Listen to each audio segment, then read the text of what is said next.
Carolyn and Ryan, and hopefully everybody knows Alan Needham, our Director of Technology. And so you get quarterly updates in your board briefing on kind of the general progress of technology rollouts related to specifically the levy and bond initiatives, but this will be a more personalized. A more personalized version. Yeah, and feel free to, of course, ask questions as if there was any way to stop you. Stop us. I can't believe we only have 30 minutes. That's what we got. Wow. So let's see. So Balance that good. TikTok. technology in North Shore.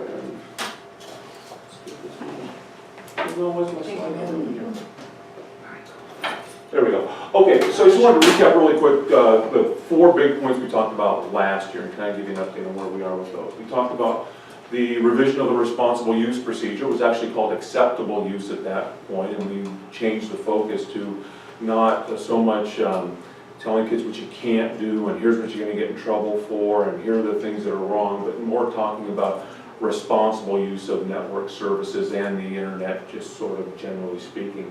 That dovetailed with our digital citizenship, which talked about that idea. How do you function as a digital member of society, both in the school and in a bigger setting also? And that was directed at staff and students. So responsible use procedure rolled out, implemented that, and that's been really successful. Worked on that with our technology leadership committee and lots of other folks. And digital citizenship, we built a curriculum based on some standard, I'm forgetting the group that we work with, Common Cause. They have a digital citizenship curriculum that we rolled out to staff and students. We'll do that every year, and that's also been really successful, I think. What grade does that start rolling out with technology? Everybody. Everybody gets that, yeah. It's real easy at the elementary levels. You work with just through the libraries, and secondary works really well there also. Secondary, at the high school level, it becomes more complicated because kids' schedules are all over the place. But the librarians in our district have been great in rolling this out, really useful. So they're the main focal points for that digital. They're the main focal point, and we had absolutely no trouble getting them to jump on board. I mean, it was not wrangling people, it was just getting them directed in the right direction. And just a quick question to make sure the terms, information literacy is what I used to hear people talking about at the is digital citizenship a different concept? It seems like it might be. It's bigger than that. It's more just sort of how do you responsibly use social media, be savvy about it, use it effectively, those things. Information literacy to me is more about if you've got data, how do you use that? Digital citizenship, kind of a bigger Okay. Yeah. We talked about Google Apps and Google Docs last year. Again, I'm doing this. This isn't a PowerPoint. This is through Google. And Are we going to bring that up later in this? Google Apps? This is okay. I didn't want to jump ahead. Yeah. That's what I was saying. Sometimes I jump ahead and then we're going to talk No, about it later. you kind of got a half an hour, but you can talk about it. No, I just have a question. So I love this format, okay? I love it, and Gianna uses it at her level, but I'm hearing that it's not secure, and I don't know that I can name all the ways right now, but one, I heard that students' information can get searched through, that the kids can actually find personal, so someone told me, okay, so that doesn't necessarily give a lot of credibility. But someone told me that their kid had shown them how they can pull up everybody's name and get information on them.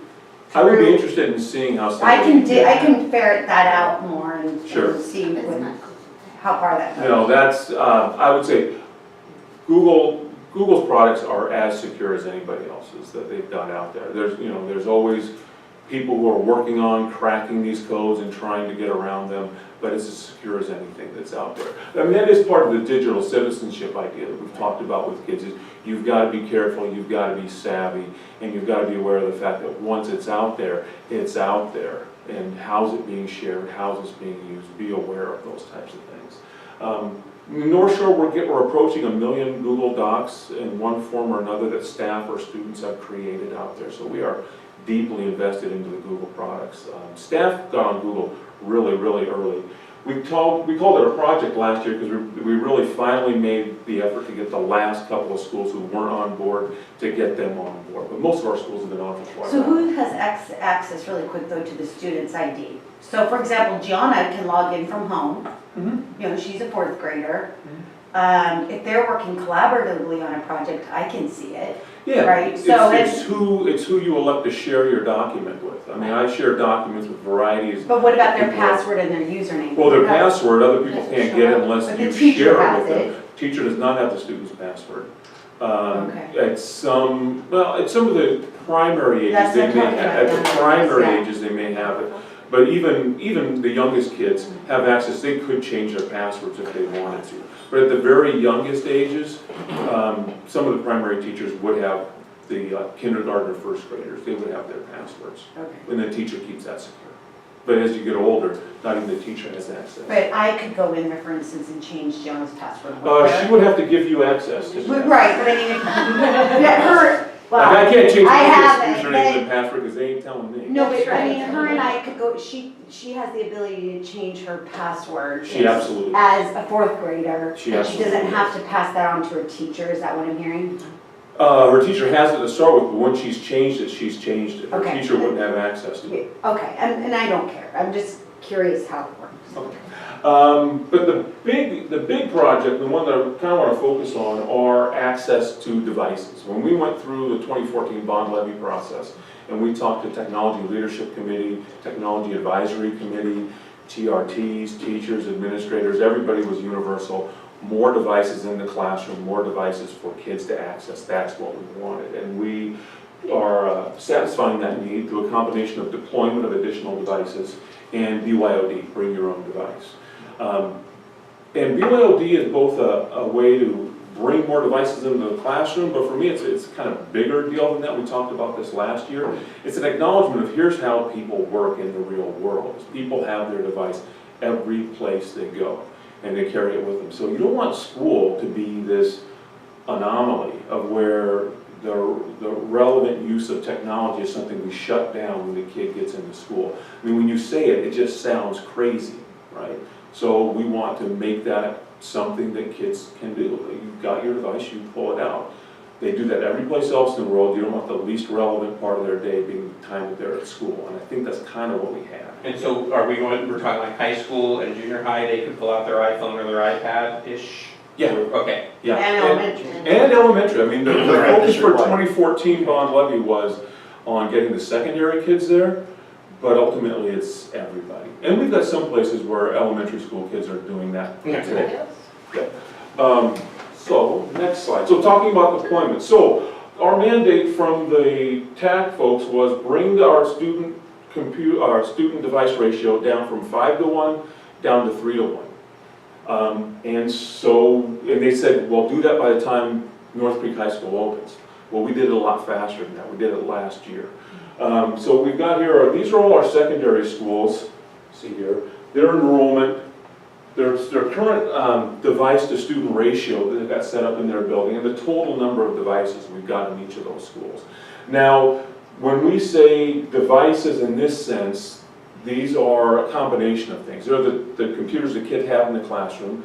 They're the computers that are in the library that kids have access to. They're what we call tier 2 computers that kids have access to, but they're a little bit older, but they still give them access to internet and the services that they need.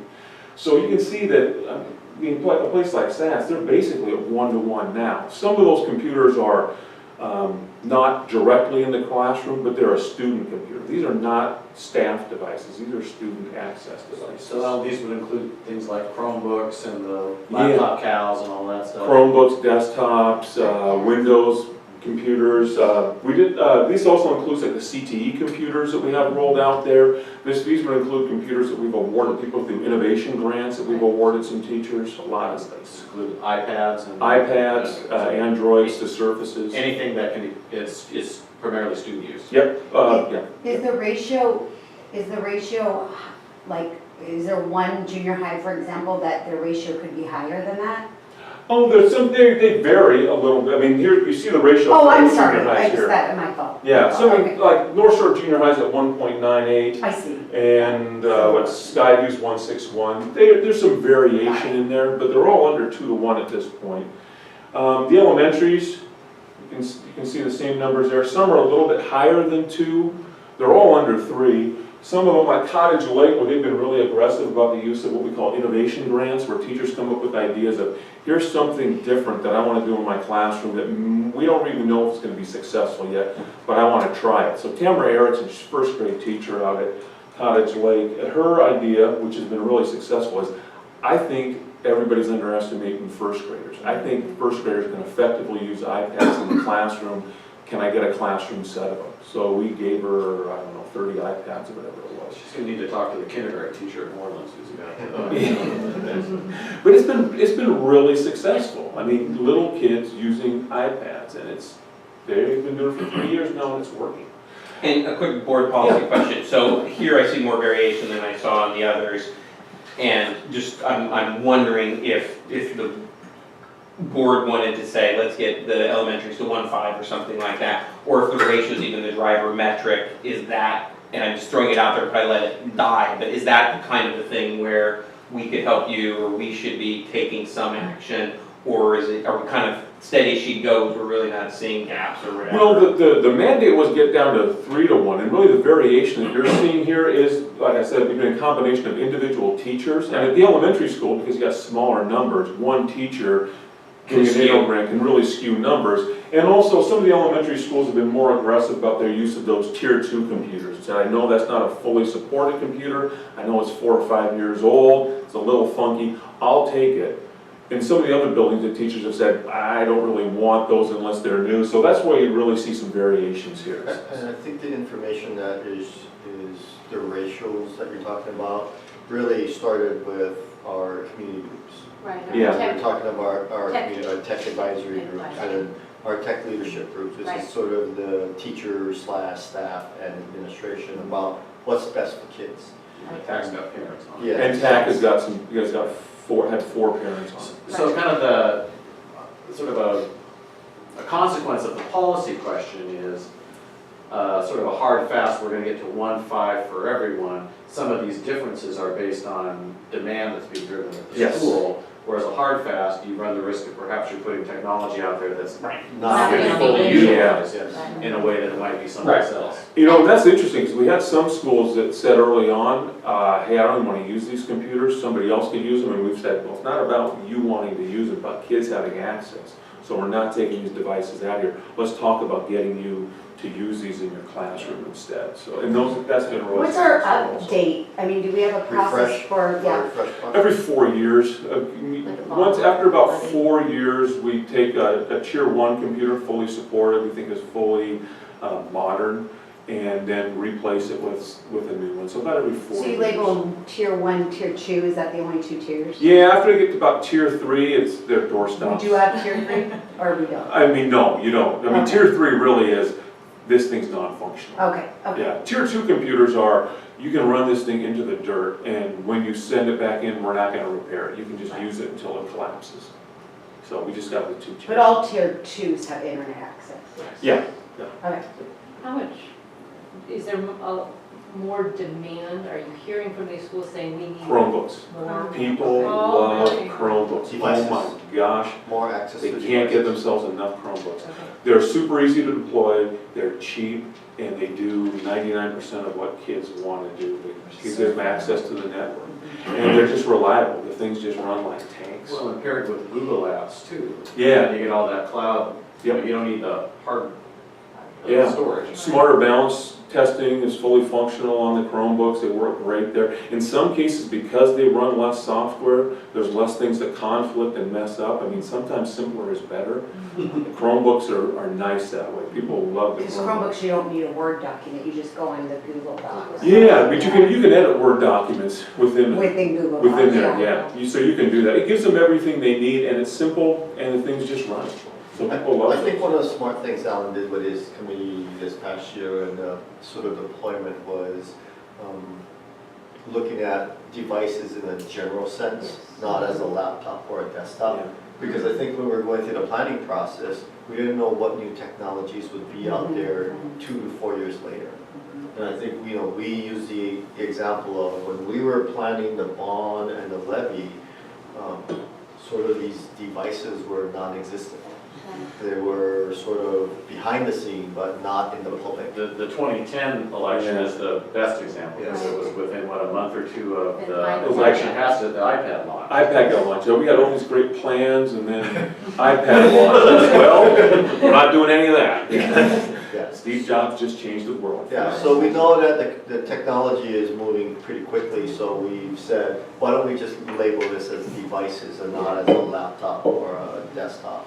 So total, go ahead, Karen. I was gonna say, and this helps us get used to that whole idea of variety of devices that a student might bring into the classroom and Yes. be comfortable with it. They don't all have to be iPads or Or computers. laptops. Or laptops or whatever, so I think that's the beauty of this Mhm. deployment right now. And all that being said, there are cases where you say, I need a particular kind of Yes. computer, Yes. right? I mean, CAD CAM stuff, you need something with some real Yeah. beef to it. There's some graphics things that the kids do where you need a computer that can run certain specific types of software. So we'll always have the environment where there'll be particular computers that we will be buying for a particular purpose. But we also want to create an environment where kids can just bring in their own devices and use what makes sense. So ultimately, go ahead. I was just gonna say, you want kids exposed to all Yes. varieties, right? You Right. don't want them. Yes, you want kids to learn to be good digital citizens, agile, able to function. You got to expose them to that. You can't just lock them down on one thing. So altogether, we have just over 12,000 student devices in the district that we've got in one form or another. Doesn't include any staff stations, just over about 12,000 devices. Breakdown I've got is iPad, laptops, both Mac OS and Windows. Desktop, though we almost can't give away desktops at this point. People want portability. Lots of Chromebooks. We bought about 3,500 Chromebooks in the last couple of years. What else we got? Windows tablets, Surfaces of various varieties, mini PCs, and we've got some Kindles and Android tablets and different things out there also. So about 10 or 12 different types of devices out there floating around. So, BYOD, big project we're pushing out that we're very excited by. Focus from TAC, focus from TLC was secondary. So who was the first school to go BYOD in North Shore? Maywood Elementary. Because the grants, we had a couple of teachers out there, actually all the 5th grade teachers who got together and they said, I think we can do this and we'd like to do it. Can we? And we said, sure, and we pushed it out. So the 5th grade at Maywood, spring of last year, went on to BYOD. 6th graders are on BYOD now because once you give kids computers, you cannot take them away. And the next group of 5th graders have come in and they've jumped on board also. And that's entirely driven by the 5th grade teachers and the Maywood librarian, Renee Hazel, who was awesome. And Dave Wellington, who is not a digital native, but recognizes when he needs to be on board, I would say, Dave would say he has tried to stay the heck out of the way and not mess things up, and he's done a great job at that. So Maywood was our first school, and they have had nothing but success. I think I've heard one incident of a kid breaking their device at school. And the fear is, my kid's gonna get everything stolen, they're gonna break stuff, they're gonna lose it, they're gonna this, they're gonna, all these horrible things. It didn't happen.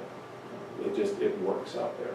So we did roll out the first secondary pilot at Bothell High School this year, totally unrelated to the fact that my daughter goes to Bothell. It was really, totally unrelated. It's because, Bob Stewart wanted to get on board. So Bob raised his hand right away and said, this is something we want to do. And so we worked real closely with the Bothell staff on getting BYOD pushed out this year. Interesting story at Bothell, right? You talk with your peers, both Washington, Oregon, and around the country about BYOD. What do we need to worry about? How do we make this successful? What should we do? We heard all the different stories. And so what was the biggest problem we had at Bothell High School rolling it out? Nothing we'd heard from anybody before. Totally new.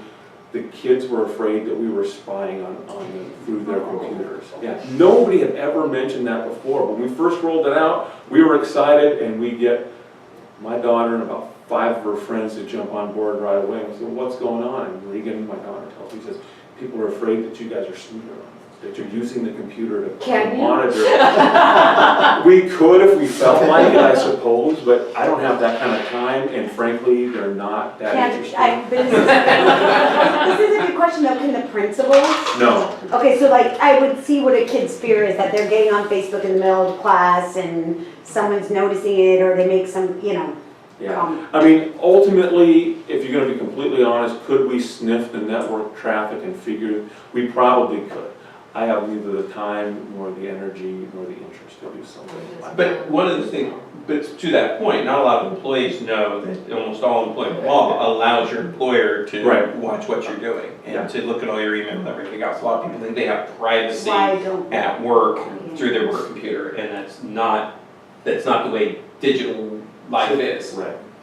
And so we don't. So at Boffel's, then we had to get over that hump. We sent our tech coordinators, Shelby Reynolds and her team, to work with the folks out there, talk to the kids, work with the ASB. So it ended up being a real positive in that a pilot, really, you've got 3 different people who are learning in a pilot, at least 3 different people. The teachers, the students are learning in a pilot, and then we're learning in the pilot also. How do you effectively roll this out of buildings?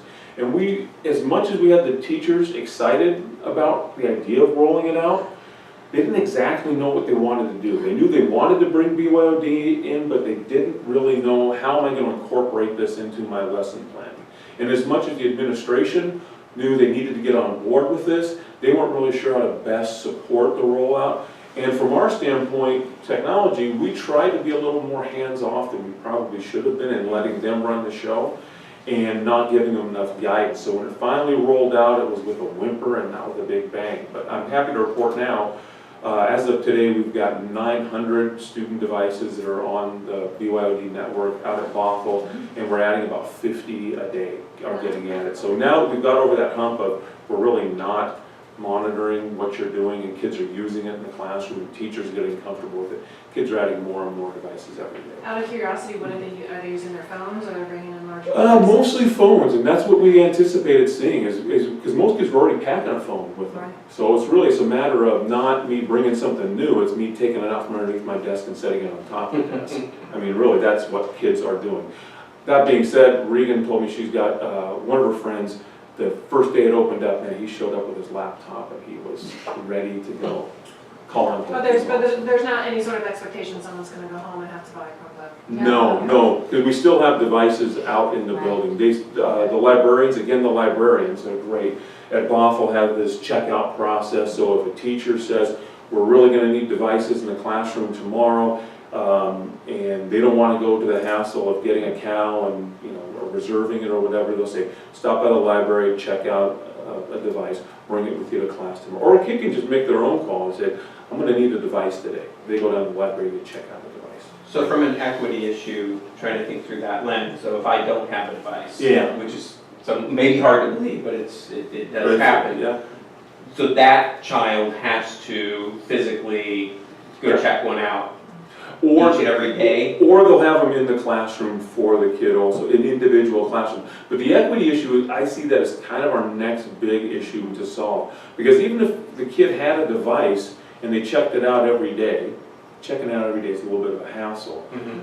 But then we also aren't set up right now for kids to take those devices home. Yes, exactly. And if I'm a kid who's having to take a device home, if my family doesn't have a computer, we probably don't have high-speed access. Right. So even if I give the kid a device, what are they gonna do with it once they get home if they don't have access? Unless we give them digital cards, Wi-Fi hotspots.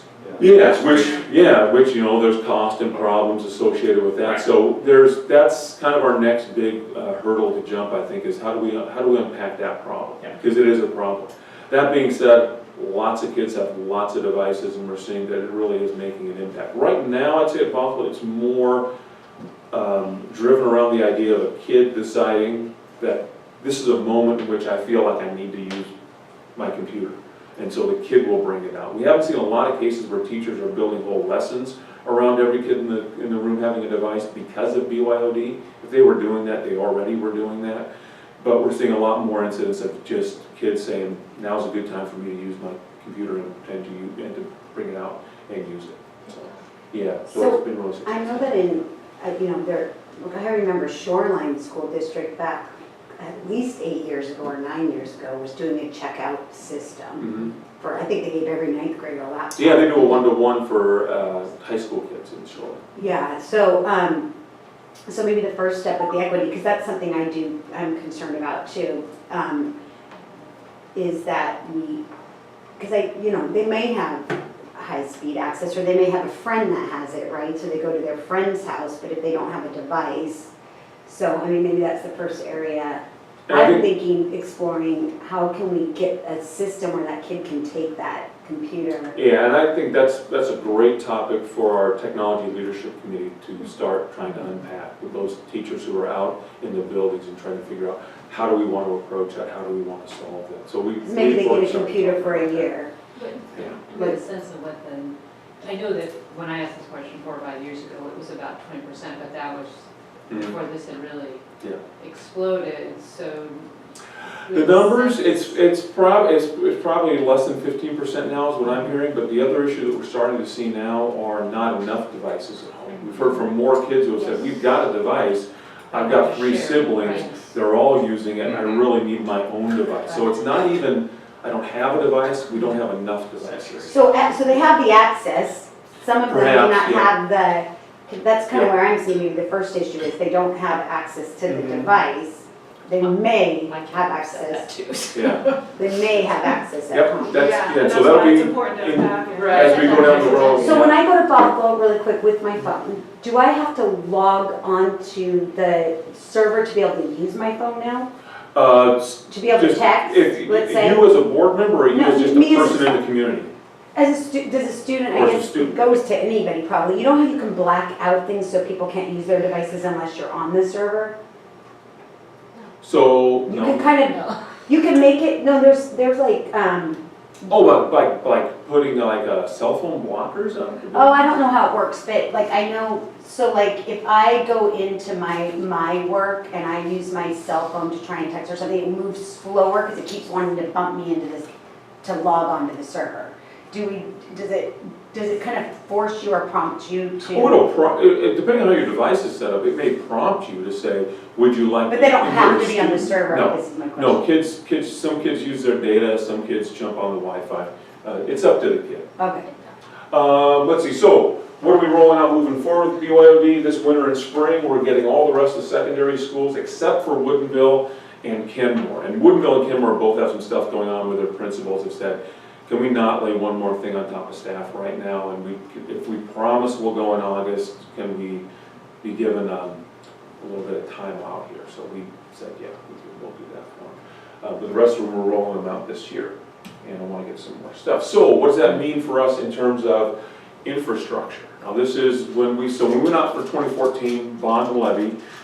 Most of the stuff we've seen so far has been focused on tech levy expenditures and general fund expenditures. We've got about a $4 million budget for general fund for technology every year, about $6 million in levy every year.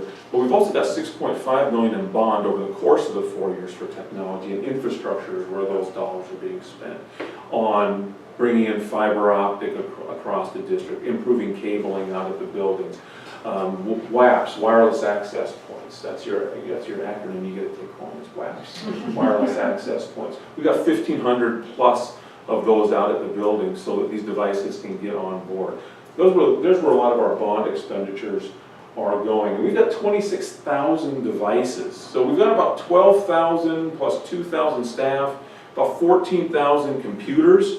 We got 26,000 devices on our network because the phones are on the network, the copiers are on the networks, the printers are on the networks, the access points are on the network, servers, routers, environmental control systems. We've got a lot of things that are all competing for that same bandwidth out there on our systems. We've got 230 virtual servers that are sitting on our system, running our business software. You know, because we're still a huge business and we've got to do business, and those things sit on these virtual servers. We were the first district, I always mention this, first district in the state to virtualize our servers. Saved us a ton of money. Emails that we've got coming in and coming out. We've got 55,000 inbound emails every single day coming into North Shore School District. 65% of those are spam. I was gonna say. How much? 65%. What? And there's no way to like, Well, when we block them, and when we Yeah. put But them they on the still mail come server, in. they never show up to the end user. okay. Yeah. So it sounds But, like a lot of work blocking all this. Yes. yeah, we do it one by one too. Someone with a tennis racket. We got software that does that. But that email that comes in, so last year we have 7 million emails that we had to archive. Well, that's gonna be set on a server someplace, and we gotta save those for basically eternity. 7 years ago, all the information that we were backing up sat on 12 terabytes of storage. You can probably buy a 12 terabyte drive at Costco now. I know you can buy 5, because I did recently. Now we've got like 550 terabytes that we have to keep and store. 40 million of those, 40 million emails that we've got archived out there. That we How long do you have to keep them for? What's the law? 7 years.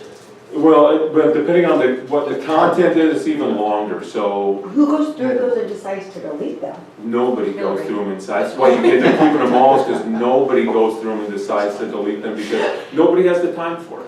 There's rules around it, but it's just, it's too So what do you much do? Those forever work. accumulate? We just archive them, we archive them, we archive them. And then you just have to keep buying storage And we space? buy discs, and we buy discs, and we buy So discs. the Yeah. next technology. And we use bond dollars to buy those discs.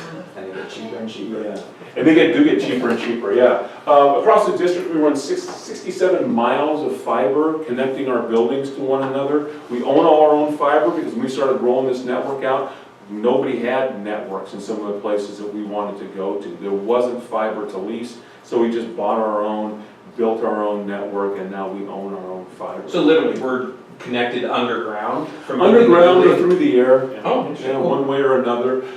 We have 2 different ISPs, internet service providers, so we have some redundancy. If the K-12 network in the state goes down, we're also on the Spectrum network, so we're still connected there. In fact, we're connected to Lake Washington, in a way, Lake Washington School District, so that if our internet service provider went down up here, we would just jump on Lake Washington, and we'd still have service, and Lake Washington vice versa.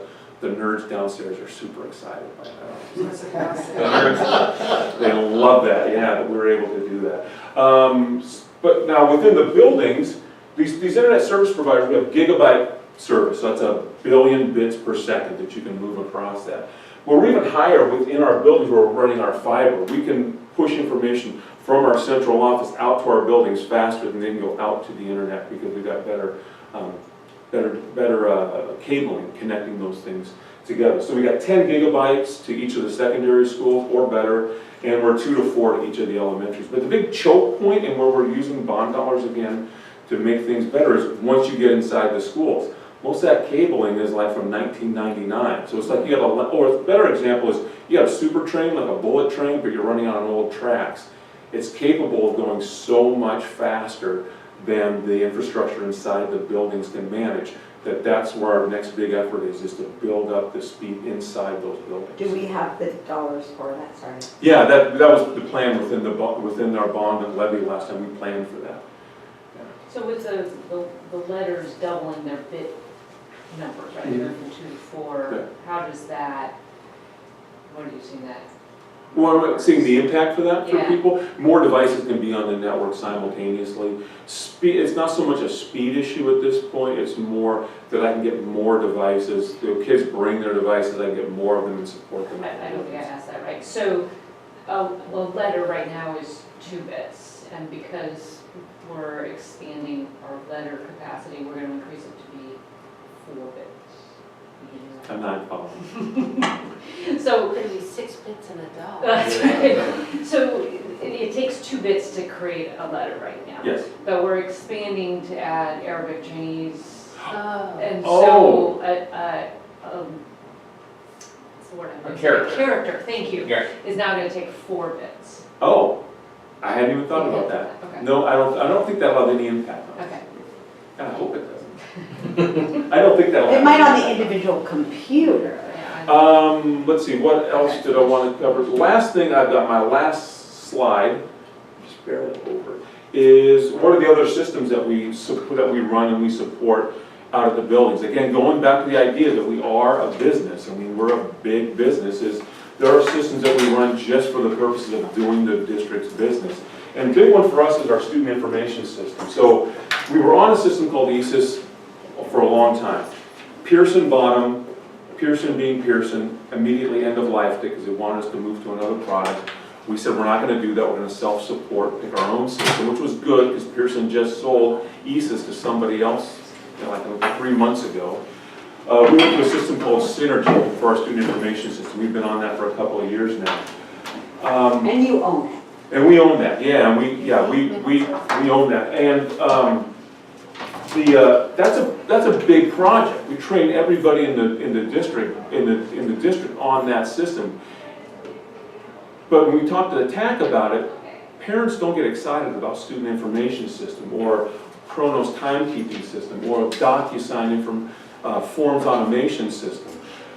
So we didn't use TAC dollars to fund that. We used UNR dollars to fund that project instead, because what we heard from the TAC and TLC and from everybody else is use those dollars to put devices in the hands of kids, to build up capacity at the building. These once every decade kind of projects, that's what we want you to use the UNR for. So we're spending general fund dollars, tech dollars, bond dollars, and about $4 million on our information system project out of the UNR. Okay, now, Yeah. this is where I find that, where you said that blockade or whatever you wanted to call it, is in Synergy. If I understand this right. So, when it comes to email, and maybe I don't have the language right. Okay. So, parents' emails are on one server such as Synergy, is that? Synergy, yeah, it's parents' emails are sit in the Synergy database. Yeah. Okay. Their addresses. Their addresses, yeah, But they're there's field. an email Oh, system that yeah. is not part of Synergy. Right, yeah, just the. What I'm understanding is there's two, maybe you can help me with this. There's two different email systems and they don't communicate with each other? No, we have one email system. One in Zimbra.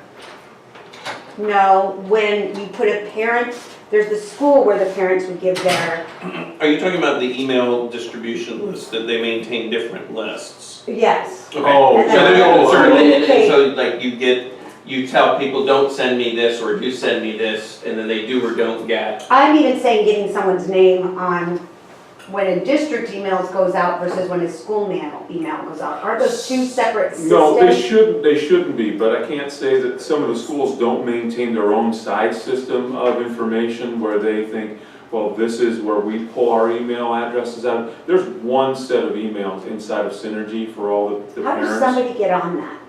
On Synergy, A contact the parent. office. Yeah. Contact the Okay, office. because my Or go husband through parent- can't get on an email. Should And so we're contact the getting main really, office. so I'm not trying to make this, but I've heard other people, and I don't quite know the language, that they're getting blocked. So like whenever he sends something, it gets blocked. Oh, well, that's a different issue. That could be a different issue altogether. For whatever reason, his email could be regarded as spam for one reason or another. He should contact the technology office and we can help figure out why Okay. his email. And then in the community, I've kind of heard different things, like they're on one email at the school, but they're not on this other server. So I didn't know if it had to do with Synergy or a server. No. Synergy's just a database. It's just a Remember when, database. Larry, when the survey went out for, what was the survey, the recent survey that we did? Everybody survey. Yes, and parents weren't getting it. Remember, Well, some that- were and some weren't. That was an issue with Ed Northwest. Ed That wasn't- Northwest, that it was- wasn't They had a us. problem with Okay. they Their were system. contracting with a company to push out their email. And there Okay, was a problem there. It And wasn't, their system it was wasn't down, us. okay, Yeah, okay, it but wasn't it us. wasn't us. Yeah. okay. Thank you. Okay, Yep. thank you, Ron. Thanks, Alan. Yes, Yep. thank you. If you have more questions, I'm always, and I'm always on email. Ellen, I'm impressed that the ratio is so low for the device system ratio. That's really Yeah, that's something. what I'm. Alan, report on who should that. I give Mark's email to get, I'll have Mark send it to me. okay. Could you send that to Cindy, that presentation to Cindy? Yeah. They go with that. So, I requested a 5-minute Reset, yeah, me too. Thank you, we'll be right back. I need to hook you in here. Set up in the bathroom. I just have Mark send me his email Okay. address and Okay.